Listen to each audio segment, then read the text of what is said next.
ముందు అందరూ వచ్చి కూర్చుంటారు. ఇక్కడ బొట్లు పెట్టేస్తూ ఉంటుంది అందరికి, పట్టాభిషేకానికి రండి, పట్టాభిషేకానికి రండి అని. ఇది వాళ్ళకే ఉంది, మనకి లేదు. మనకేదీ లేదండి. మనం కూడా కొన్ని మార్పులు తీసుకురావాలండి. పురుషులమందరం కలిసి ఎవరన్నా రాగానే కనీసం ఒక ఖర్చీపైనా ఇవ్వాలి. వాళ్ళు వచ్చి వెళుతూ ఉంటే ఖచ్చితంగానండి 190% పైన తల్లులు బొట్టు పెట్టి ఒక జాకెట్ ముక్కైనా ఇస్తారండి. మనకేమి ఇస్తారండి? జాకెట్ ముక్కల బిల్లు ఇస్తారు. ఈ బిల్లు అయింది, తీసుకుని నువ్వు కట్టు అక్కడ పోయి అని. అందువల్ల మనం కూడా ఒక చిన్న మార్పు తీసుకురావాలి.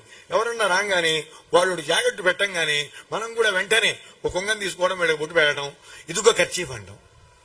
మీ ఇష్టం, ఏదైనా టవల్ కానీ ఏదైనా ఇవ్వచ్చు, ఇబ్బంది ఏం లేదు. సీతమ్మ తల్లందరికీ బొట్టు పెట్టి పిలుస్తోందండి. విమానం బయలుదేరి వస్తోంది. భరద్వాజుడి యొక్క ఆశ్రమం వచ్చింది. మళ్ళీ అక్కడ ఆగాలి అన్నాడు, కానీ టైం అయిపోతుంది. హనుమంతుడిని పిలిచి, అక్కడ నా తమ్ముడు నేను కనుక రాకపోతే, ఎందుకంటే ఇక్కడ రేపు పొద్దున బొమ్మన్నాడు, తెల్లవాడిందంటే భరతుడు బతకడు. భరతుడు అన్నాడండి, 14 సంవత్సరాలు దాటితే అన్నయ్య నేను చితాం ప్రవేక్ష్యామి, చితిలోకి వెళ్ళిపోతానన్నాడు. అంతే, అగ్నిలో ప్రవేశిస్తానన్నాడు. వాడు అనంత పని చేస్తాడు. నా భక్తులు, నా దాసులు ఎట్లాంటి వాళ్ళు అంటే, వాళ్ళు ఒక మాట అంటే మాట కట్టుబడతారు. అందుకని రావటం నేను లేట్ అవుతుంది, నువ్వు ఈ లోపల వెళ్ళి నా ఆగమన వార్త చెప్పవయా అన్నాడండి. ఆయన వచ్చాడు, ఇక్కడ సిద్ధంగా ఉన్నాడు. ఒక క్షణం ఆలస్యమైతే రాముని రాక ఆయన అగ్ని ప్రవేశం చేసేవాడు భరతుడు. వస్తున్నాడు రాముడు అన్నాడండి. ఎక్కడా టెన్షన్ పెట్టాడు ఆంజనేయ స్వామి. ఒకసారి చూశాడు, ఆయన కిందకి దిగాడండి. కామరూపధారులై వచ్చారు వాళ్ళందరూ కూడా, వానర రూపంలో కాకుండా మానవ రూపాల్లో వచ్చారు. ఈయన మూర్చిపోయాడు ముందు ఆనందంతో, తెప్పరిల్లాడు, కౌగిలించుకున్నాడు. ఎవరయ్యా నువ్వు, ఏమిటి అంటే జరిగింది మొత్తం చెప్పాడండి ఆంజనేయ స్వామి. ఇందులో పుష్ప విమానం వచ్చింది, అది అట్లా ఉందండి, కొంచెం ఎత్తులో ఎక్కాడు భరతుడు. భరతుడు ఎక్కాడండి, రాముడు దిగల, భరతుడు ఎక్కాడు. ఎక్కితేడండి అసలు ఏమి ప్రేమ అండి, అది అట్లా ఉండాలి. నేరుగా వెళ్ళాడు, రాముల వారి పాదాలు 2 పుచ్చుకున్నాడండి, కళ్ళగద్దుకున్నాడు, నమస్కారం చేశాడు. అన్న మొదటి మాట, పూజిత మామిక మాత అన్నయ్య, మా అమ్మను కైకమ్మను నేను రోజూ పూజించానన్నయ్య అన్నాడండి. ఇందులో ఒక మాట అన్నాడు, నువ్వు పల్లెత్తు మాట నా తల్లి కైకను అంటే నేను రాను పో అన్నాడు రాముల వారు. నువ్వు అనడానికి వీల్లేదు. భరద్వాజుడు ఒక్కడే అన్నాడండి, ఇంకెవరం లేదండి.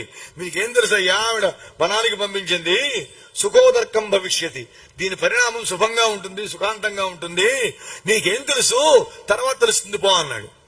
భరద్వాజుడు ఒక్కడే ఆ మాట అంది. అందరూ కైకమ్మని తిట్టారు, భరద్వాజుడు తిట్టలేదు. అందుకనే ఏమన్నాడు, మా అమ్మని పూజించాను రామచంద్ర అని సీతమ్మకు నమస్కారం చేశాడు. లక్ష్మణుడు ఈయనకి నమస్కారం చేశారు, కౌగిలించుకున్నారు. అందరూ కిందకి దిగారండి. దిగిన తర్వాత వీళ్ళందరికీ జడలు కట్టు ఉన్నాయి, ఈయన జడలు ధరించాడు. రాముడు అప్పుడు చూశాడుగా, అందుకంటే నా భరతుడు ముందు జడలు తీసి చక్కగా స్నానం చేస్తే గాని నేను స్నానం చేయనన్నాడు ఆయన. పూర్వంతు భరతే స్నాతే, చక్కగా శ్మశ్రువర్ధక, వాళ్ళ మంచి అద్భుతమైనటువంటి బార్బర్లు వచ్చారండి. వాడు చక్కగా మృదుహస్తాహ అండి. కొంతమంది చేస్తూ ఉంటే నిద్ర వస్తుంది, కొంతమంది చేస్తే తలకాయ ఉంటుందో పోతుందో అర్థం కాదు, భయం వేస్తుంది. ఇప్పుడు వదిలిపెడితే చాలు మళ్ళీ షాపుకి రాకూడదు అనిపిస్తుంది. అలాగా చక్కగా జడలు తీసి సుందరమైనటువంటి కుర్లు వచ్చేట్టుగా చేసి చక్కగా ఆ భరతుడిని చేస్తే, భరతుడు ముందుగా స్నానం చేశాడు, తర్వాత రాముడు చేశాడు. రాముడు చేశాక లక్ష్మణుడు, భరతుడు చేశాక మళ్ళీ శత్రుఘ్నుడు. అయిపోయిందండి. ఇప్పుడు తాను వెళ్లి తన తండ్రి గారి భవనంలో ఉండాలి, లెక్కది.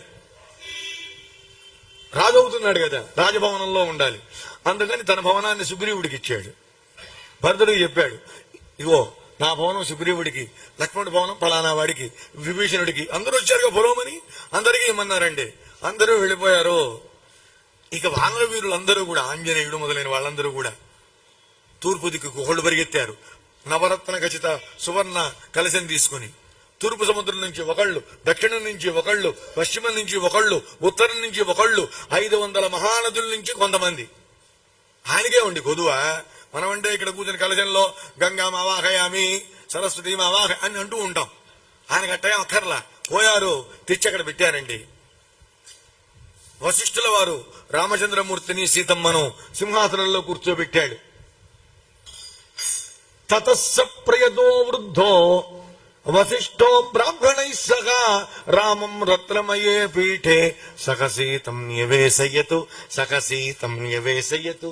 సీతమ్మతో సహా కూర్చోబెట్టారట మహానుభావుడైనటువంటి వంశ పురోహితుడైనటువంటి, వంశంలో ఆరంభం నుంచి ఇంతవరకు ఉండి వాళ్ళ స్థితిగతులు చూస్తున్నటువంటి వశిష్ఠుల వారండి. ఇంకా అక్కడ ఎవరున్నారో వాళ్ళ పేర్లు విన్నా చాలు మన పుణ్యం వస్తుందండి, వాళ్ళని స్మరించినా చాలు పుణ్యం వస్తుందండి. ఏ పేరు వింటే మహర్షులది మనకు పుణ్యమో వాళ్ళ పేర్లే చెబుతాడు వాల్మీకి మహర్షి. వశిష్ఠో వామదేవశ్చ జాబాలిరథ కశ్యపః కాత్యాయన సుయజ్ఞశ్చ గౌతమో విజయస్తథా. 8 మంది మహానుభావులు.